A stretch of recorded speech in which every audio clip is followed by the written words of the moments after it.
Hey everybody, Ben Frederickson here alongside Jeff Gordon talking Blues hockey. Cardinals, they're done.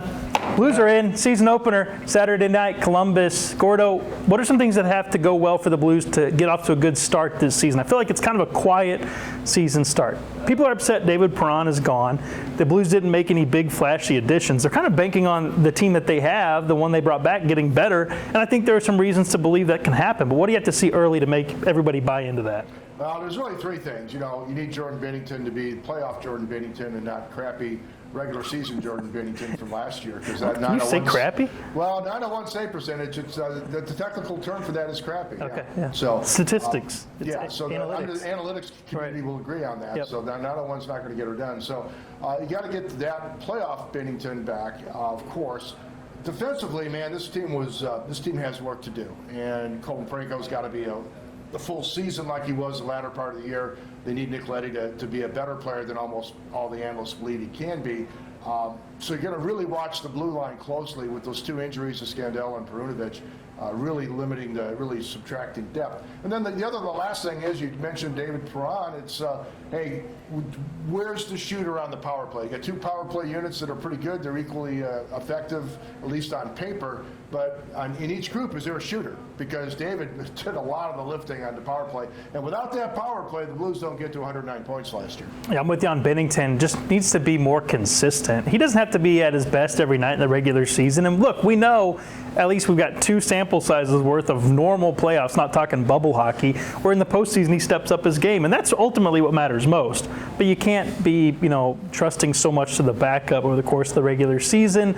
Billy Husso is not walking through that door. Jordan needs to be more consistent. I agree with you 100% there. I'd like to see a fast start from both Robert Thomas and Jordan Kyrou. The Blues have said, look, we're investing in these guys big time. They're giving them, 16 years worth of contract between the two of them, highly paid, a contract that says you guys are going to be future stars in this league. And they don't have to do it all in the first year, but a good start, them showing they can step up their point production, that Kyrou can be more of a two-way player, that they can stay healthy and be in there every night. No dips and valleys, just steady, high-level play. I think that would go a long way to saying, hey, that investment the Blues made, it looked really smart.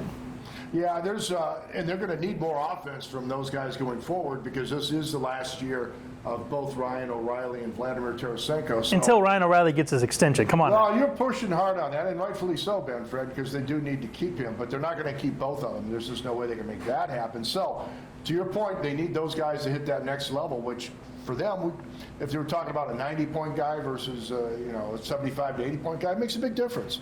And again, that consistency game to game, and to be able to do it more 5-on-5 as well, because this team, again, special teams were great last year. 5-on-5, they were just an ordinary team, and they can't expect in the Western Conference, which is really deep and competitive, to just ride their special teams back to the playoffs. Give us the Gordo pick for a player who the diehards maybe know about, but the average Blues fan knows exists, but doesn't know the kind of impact they could make on this season. Who's going to surprise us this year? Who's going to storm the scene? Well, the one guy Jim Thomas keeps pointing to him because he has to step forward is Nico Mikkola, and I say, okay, he was in and out of the lineup last year. At the end of the year, he had to play in the postseason. He had to go in there.